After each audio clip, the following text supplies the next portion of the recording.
اندلس کی سنہری پہاڑیوں میں دو ہمسایوں نے آپس میں بات چیت بند کر دی۔ نوید بنکار اور توفیق کسان، جو کبھی بہترین دوست تھے، اب ایک باریک سی زمین کی پٹی پر جھگڑ رہے تھے۔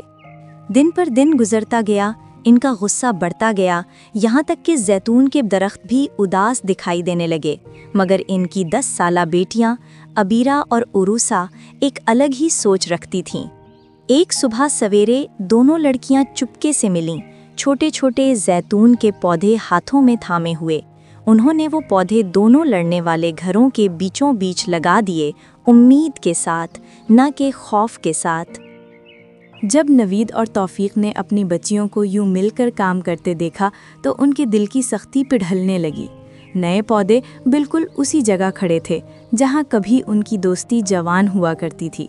وہ مسکرائے، ایک دوسرے سے معافی مانگی، اور یوں ان کا جھگڑا ہمیشہ کے لیے ختم ہو گیا، کیونکہ کبھی کبھی چھوٹا سا نیکی کا عمل بھی بڑی سے بڑی دوری کو ختم کر دیتا ہے۔ اللہ تعالیٰ قرآن پاک میں ارشاد فرماتے ہیں، اور صلح بہتر ہے۔